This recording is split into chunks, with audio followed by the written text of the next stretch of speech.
Election commissions میں وہ جو ریفارمز کرنا چاہ رہے ہیں EVMs اور اس قسم کی اور چیزیں وہ لائی جائیں. الیکشن کمیشن اس پوزیشن میں اب سپریم کورٹ میں ایک سٹینس لے چکا ہے کہ ہمیں کم از کم 6 ماہ کا وقت چاہیے الیکشنز کرانے سے پہلے. تو یہ تمام فیکٹرز ہیں. میں ذاتی طور پہ میں نہیں سمجھتا کہ اس سال الیکشنز ہوں. میں الیکشنز کو نیکسٹ ایئر دیکھتا ہوں. یہ بجٹ شاید جلدی پیش کر دیا جائے اور اس میں چونکہ اپوزیشن تو نہ ہونے کے برابر ہے, اپوزیشن ہے ہی نہیں بلکہ, تو یہ بہت جلدی پاس بھی ہو جائے گا. اور میرا ذاتی خیال ہے کہ الیکشنز نیکسٹ ایئر میں اپنے جو ایک ان کا ٹائم ہے اسی ٹائم پہ ہی انشاءاللہ الیکشنز ہوں گے. ٹھیک ٹھیک. تو بیرسٹر صاحب آپ الیکشنز کب دیکھ رہے ہیں؟ الیکشنز میرے خیال میں جس طرح تمام حکومتی ترجمانوں کا, میں حکومت کا حصہ تو نہیں ہوں لیکن حکومتی ترجمان وہ ہماری جماعت سے ہوں یا PMLN سے ہوں, وہ یہی کہہ رہے ہیں کہ اپنے مقررہ مدت پہ اپنی میں بھی وہی بات کہہ رہا ہوں کہ مقررہ مدت پہ ہونے چاہیے. لیکن میرے خیال میں اگر بڑے بھی ارلی ہوئے تو نیکسٹ ایئر مارچ فیب یا مارچ میں الیکشنز ہوں گے. اس سے قبل ملک متعامل نہیں ہو سکتا. ہمیں چھوڑیں, ہمیں کوئی شوق نہیں اس وقت بتائیں کہ کوئی بھی سیاسی جماعت اس سارے گمبھیر صورتحال سے کچھ بھی حاصل نہیں کر سکتی. لیکن ہم نے ملک کو اس نہج پہ نہیں چھوڑنا. ہم کوئی غیر ذمہ دار لوگ نہیں ہیں. ہم لوگ اس ملک کو اتنی سٹیبلٹی دے کے الیکشنز میں جانا چاہتے ہیں کہ ملک الیکشن کو برداشت کر سکے. صحیح, obviously پولیٹیکل اسٹیبلٹی کے بغیر تو الیکشنز بھی ممکن نہیں ہوں گے. عثمان سعید بسرا صاحب, بہت اہم پوائنٹ ہے. آپ لانگ مارچ کرنے جا رہے ہیں اور الیکشنز بھی جلد از جلد کرانے کا آپ مطالبہ کر رہے ہیں, لیکن ساتھ ہی ساتھ اس وقت جو پولیٹیکل اسٹیبلٹی ہے اس کی صورتحال تو آپ کے سامنے ہے اور اس کا آپ ایک حصہ بھی ہیں ایک انسٹیبلٹی کا. تو ساتھ ہی ساتھ جو اکنامک کنڈیشنز ہیں اس سے بھی آپ بڑے اچھے طریقے سے واقف ہیں کیونکہ 1 مہینہ پہلے آپ کی گورنمنٹ ختم ہوئی ہے. تو پولیٹیکل سٹیبلٹی اور اکنامک سٹیبلٹی کے بغیر آپ الیکشنز کیسے توقع کر رہے ہیں؟ بسم اللہ الرحمن الرحیم. سب سے پہلے تو آپ کا بڑا شکریہ, اور دوسرے نمبر پہ بڑی اہم بات یہ ہے کہ آپ نے اپنے پروگرام کے اندر حکومت کے, امپورٹڈ حکومت کے اس کٹ پتلی کے 2 لوگ بٹھائے ہوئے ہیں اور اپوزیشن میں نے تینوں پارٹیز کے, بڑی پارٹیز کے لوگ بٹھائے ہوئے ہیں, نمائندگان بٹھائے ہوئے ہیں. نہیں, حکومت کو یہ دونوں کٹ پتلی جو حکومت ہے اس کو ریپرزینٹ کرتے ہیں. تو میرا خیال ہے بیلنس یہ ہے کہ آپ حکومت کی طرف سے ایک نمائندہ لیں اور اپوزیشن کی طرف سے, اگر تو آپ نے حکومت کی 2 پارٹیوں کے نمائندگان کو بٹھانا ہے تو اپوزیشن کے بھی 2 لوگوں کو بٹھائیں. وہ 2 پارٹیز ہیں, وہ 2 پارٹیز بھی ہیں اور وہ اپنی رائے سے بھی.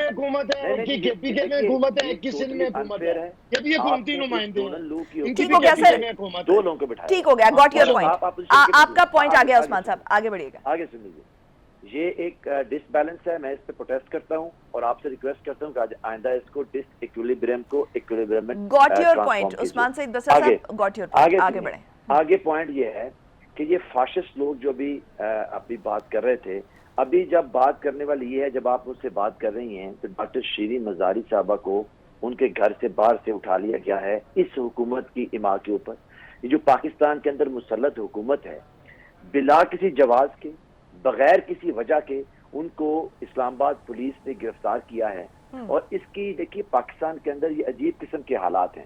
آپ کہہ رہی ہیں پولیٹیکل ڈسٹیبلائز ہے پاکستان, سیاسی انتشار کا شکار ہے.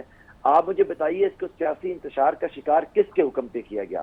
امریکی ایک 3rd سیکٹری ڈونلڈ لو کے ساتھ مل کے سازش کی گئی, پاکستان کی ایک پاپولر گورنمنٹ کو نکالا گیا اس چور راستوں سے جو کہ پوری دنیا اب جانتی ہے کہ ایک سازش کے بعد آئے, اور اس کا انجام یہ ہے کہ ہم اس کے خلاف پروٹیسٹ بھی نہ کریں, ہم یہ بھی نہ کہیں کہ پاکستان کی قومی سالمیت اور خود مختاری کو بیچ دیا ہے امریکہ کے آگے, اور ہم سارے کے سارے غلاموں کی طرح اور بے زبانوں کی طرح, بھیڑ بکریوں کی طرح لائن میں کھڑے ہو جائیں ان کی حکومت کے سامنے. عثمان بسر صاحب, آپ کا پوائنٹ آ گیا, لیکن ایک عام آدمی کے ذہن میں یہ آپ کی جو تمام گفتگو ہے یہ سن کر ایک عام آدمی کے ذہن میں جو سوال ابھرتا ہے وہ یہ آتا ہے کہ IMF کی جو ٹیم ہے وہ ساری کی ساری آپ ان کے ساتھ نیگوشیٹ کر رہے ہیں, امریکہ کے ساتھ آپ معاملات ڈیل کر رہے ہیں, ساتھ ہی ساتھ جو آپ کے بہت سارے جو وزراء تھے اور کابینہ کے ممبرز تھے وہ بھی امریکہ سے آئے ہوئے تھے, امریکی شہری تھے. تو جو ہے وہ یہ بہت اہم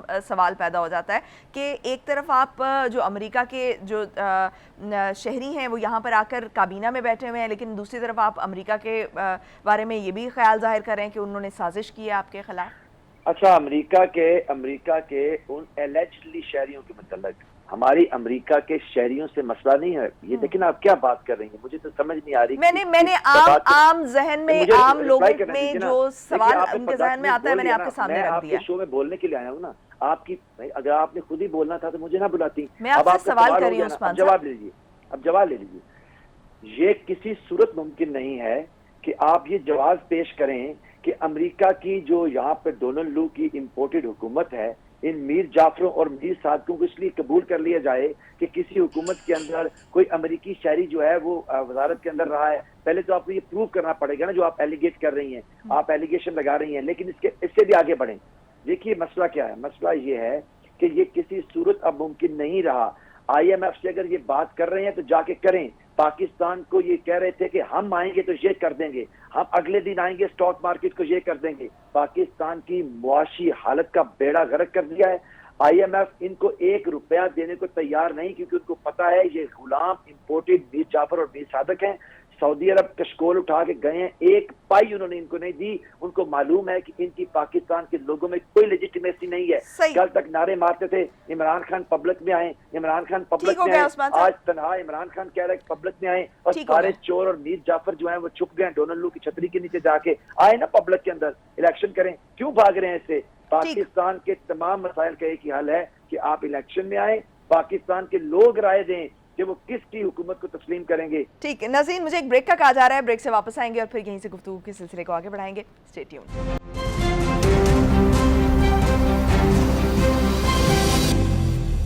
بریک کے بعد خوش آمدید ناظرین۔ رضا صاحب، لانگ مارچ کے لیے جو اس وقت جو عمران خان صاحب ہیں وہ تو تیاریاں آپ نے پوری کیے ہوئے ہیں، آپ نے ان کے اگینسٹ جو ایک لائحہ عمل حکومتی لائحہ عمل ہوتا ہے وہ کیا اس سے نمٹنے کے لیے یا یہ تمام اگر انتشار کی طرف جاتا ہے یا لا اینڈ آرڈر کی سچویشن پیدا ہوتی ہے اس کی صورت میں، تو اس کے لیے کیا انتظامات کیے ہوئے ہیں؟ دیکھیے، مجھے اس کا جواب تو بہتر وزیر داخلہ دے سکیں گے یا وزارت داخلہ کا کوئی ترجمان دے سکے گا، لیکن ہمیں دعا کرنی چاہیے کہ اللہ کی ذات رحم کرے اور کسی کے ساتھ کوئی ایسا انٹوورڈ انسیڈنٹ نہ ہو جائے۔ دیکھیے، یہ چیزیں جتنی بھی ہیں، چاہے لانگ مارچ ہوں، دھرنے ہوں، پروٹیسٹس ہوں، اس قسم کی تمام چیزوں میں ایک رسک فیکٹر ہمیشہ سامنے رہتا ہے۔ اللہ تعالیٰ کی ذات خیریت رکھے، اللہ تعالیٰ پاکستان پہ اپنا رحم و فضل فرمائے اور کسی کو کوئی نقصان نہ ہو۔ باقی ٹو اسمبل اور ٹو گیدر اور یہ تمام جو رائٹس ہیں، یہ ہمارا آئین ہمیں ان کی ضمانت دیتا ہے۔ تو جو پولیٹیکل پارٹیز اپنی ایک آرا رکھتی ہیں وہ بالکل دے سکتی ہیں اور وہ بیٹھ بھی سکتی ہیں، وہ اسمبل بھی ہو سکتی ہیں۔ آئی ڈونٹ نو کہ اب اس کے اندر انہوں نے نیچرلی کوئی پی ٹی آئی کے لوگ کوئی حکومت کے لوگوں سے بات ضرور کریں گے کہ ان کا ایس او پیز کیا ہوں گے، وہ ایس او پیز آپس میں طے کر کے ہی کریں گے۔ ابھی تو ان کی طرف سے بھی ڈیٹ فائنل نہیں ہوئی، جب وہ ڈیٹ فائنل کریں گے تو یقیناً گورنمنٹ کی طرف سے بھی کچھ لوگ اس میں بیٹھ کے بات کریں گے۔ باقی دوسری میں آپ سے گزارش کرنا چاہوں گا میڈم، کوشش کیجئے کہ اس فورم کے اندر لوگ ایک دوسرے کی باعزت گفتگو کریں۔ اگر یہ اس قسم کی جو بازاری گفتگو ہے، نہ میں نے کی ہے، نہ میں سننا چاہتا ہوں۔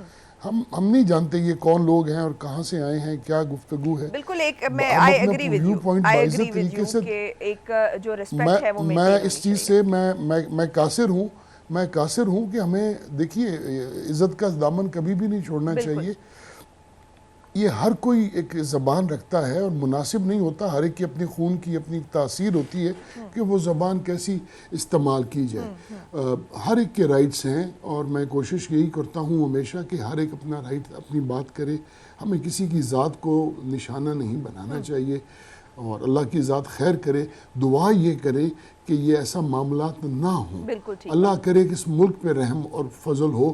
یہ جتنی بھی پولیٹیکل پارٹیز ہیں نا جی، چاہے کوئی بھی جماعت ہو، اللہ کرے ان کو اللہ توفیق دے کہ یہ پاکستان کو پہلے سوچیں اور for the first time in the history of Pakistan ایک ایسی سوچ ڈیولپ ہو کہ ہم نے پاکستان کے بارے میں ہمیں سوچنا چاہیے، نہ کہ اپنی حکومت کے بارے میں۔ اس وقت جو حالات ہو رہے ہیں، اس وقت ہماری فوج بدنام ہو چکی جی بہت بری طرح سے، وہ کس نے کی اور کس وجہ سے ہوئی. میں کسی ایک پارٹی کو یا ایک فرد کو اس کا ذمہ وار نہیں ٹھہراتا. ہمارے عدلیہ پہ دیکھیں کیا کچھ نہیں اچھالا گیا. اگر ہمارے اداروں کو ان کا تحفظ کرنا, ان اداروں کی عزت کرنا اور ان کی اگر ویکنیسز ہیں تو ہم نے ان کی ویکنیسز کو ان کی سٹرینتھس میں کنورٹ کرنا ہے. یہ ہماری, آپ کی, ہم سب پاکستانیوں کی ایک ذمہ واری ہے. ہمیں اس کو اپنے احسن طریقے سے اس کا حل سوچنا چاہیے, نہ کہ ہم اپنے اداروں کو مزید ان کی ویکنیسز کو اجاگر کریں. اس وقت پاکستان کی جو یوتھ ہے وہ چارجڈ اپ ہے, وہ یہ سمجھ رہے ہیں کہ خان صاحب کے ساتھ زیادتی ہو گئی ہے. ان کا ایک اوپینین ہے, وہ باہر نکل رہے ہیں, وہ پروٹیسٹ میں خان صاحب کے جلسوں میں جا بھی رہے ہیں. یہ ان کا ایک اوپینین ہے جس کو ہمیں ضرور اس کی قدر کرنی چاہیے. میں اس سے ذاتی طور پہ اتفاق کروں نہ کروں, میں اس سے ذاتی طور پہ اچھا سمجھوں یا برا سمجھوں, وہ میرا پریروگیٹو ہے. لائک وائز ہم جو حلقوں میں سیاست کرتے ہیں, ہمارے ہاں گروپس بھی ہوتے ہیں, پولیٹیکل پارٹیز بھی ہیں, ہم اپنی گروپس اور پولیٹیکل پارٹیز کو انٹیکٹ ایک بیلنس ڈرا کرتے ہیں. ہو سکتا ہے ہمارے کچھ ایسے دوست ہوں جو اس وقت سمجھ رہے ہوں کہ پی ٹی آئی بہت بہتر ہے, کچھ ایسے ہمارے دوست ہوں جو سمجھ رہے ہوں نہیں اس میں کچھ سچائی نہیں ہے. لیکن اس کا مطلب یہ نہیں کہ ہم دوسروں کو برا بھلا کہنا شروع کر دیں. ہمیں لوگوں کے اوپینین کی قدر کرنی چاہیے. پاکستان کے اندر میچورٹی آف پالیٹکس نہیں آئے گی تو خدا نہ خواستہ کوئی تھرڈ فورس آ جائے گی, اور اگر تھرڈ فورس آئی پھر سب کے سب میڈم فارغ ہو جائیں گے. پھر چاہے مسلم لیگ نواز ہے, پی ٹی آئی ہے, جتنی جماعتیں ہیں یہ ساری فارغ ہو جائیں گی. اور آپ میری بات یاد رکھیے گا, جی کنٹینیو کیجئے گا. جو حالات یہ جو حالات کریٹ کیے جا رہے ہیں اور جو حالات جس طرف جا رہے ہیں, اب آپ دیکھیے تھوڑا انالیسس کیجئے. 25 تاریخ کو لاہور ہائی کورٹ میں چیف منسٹر پنجاب حمزہ صاحب کے اگینسٹ ایک پٹیشن دائر کی گئی ہے جس میں 25 کے 26 ممبرز جو صوبائی اسمبلی تھے ان کو ڈی سیٹ کیا گیا. 25 ممبرز ہیں. اب اس کی بیسس پہ ایک جو بھی نمبر ہے اس کی بیسس کے اندر ایک انسٹیبلٹی لازماً پنجاب میں آئے گی.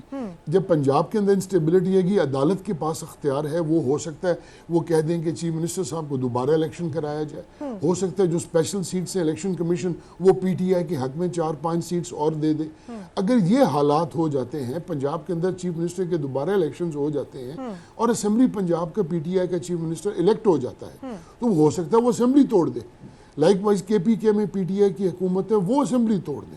یہ ایک ممکنات ہیں, یہ میں نہیں کہہ رہا کہ ہونے جا رہا ہے. ہو سکتا ہے کہ عدالت کوئی اور ویو پوائنٹ لے لے. لائک وائز جو ایف آئی اے کے اندر جو کچھ ہو رہا تھا, جس پہ ایک میڈیا کی طرف سے اور بہت ساری پولیٹیکل پارٹیز کی طرف سے ایک ہیو اینڈ کرائے, ایک بات کو ایجیٹیٹ کیا گیا, اس پہ بھی سپریم کورٹ آف پاکستان نے نوٹس لے لیا, اس پہ ٹرانسفر پوسٹنگز پہ بھی نوٹس لے لیا.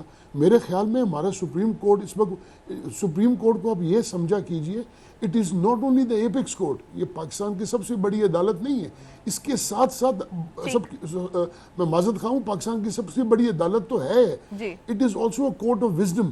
اب پتہ نہیں کیا حالات ہوتے ہیں. اچھا, اس کے بعد 2 ووٹس رہ گئے ہیں قومی اسمبلی میں فیڈرل گورنمنٹ کی میجورٹی میں. اگر یہ 2 ووٹس جو چودھری صاحبان کے ہیں یہی ٹوٹ جاتے ہیں, فرض کر لیجیے یہ دونوں ووٹس اگر فرض کر لیں ٹوٹ جاتے ہیں, پھر فیڈرل گورنمنٹ کے اندر بھی انسٹیبلٹی آ جائے گی. دیکھیے یہ حالات اس وقت جو ہیں اتنے انسٹیبل اور ایک کیوس ہے. اوپر سے ہم نہ دھرنا دینے جا رہے ہیں, وہ ان کا ایک کانسٹیٹیوشنل اور لیگل رائٹ ہے ایک جماعت کا, وہ ضرور دیں. وہ سمجھ رہے ہیں کہ بالکل دیکھیں نا, وہ ایک کام کرنے جا رہے ہیں, ان کا رائٹ ہے, ان کو کس نے روکا ہے وہ نہ کریں. ملکی حالات آج کے دن آپ دیکھیں, کیا ہمارا ملک اس چیز کا متحمل ہو سکتا ہے؟ بہت امپورٹنٹ پوائنٹ, کیا ہمارا جو ملک ہے وہ اس وقت اس انتشار کا, یا اگر کوئی انتشار کی طرف جاتے ہیں تو میری 2 منٹ بات پوری سن لینا. دیکھیں, میں پریزیڈنٹ مشرف کی کیبنٹ میں تھا, ہم نے اس وقت پریزیڈنٹ مشرف صاحب کے وقت میں ہم نے بادشاہ ڈیم کو انوگریٹ کیا, آج تک اس کی انوگریشن چل رہی ہے. 60 روپیز کا ڈالر 2007 میں تھا, آج وہ ڈالر 200 کراس کر گیا ہے.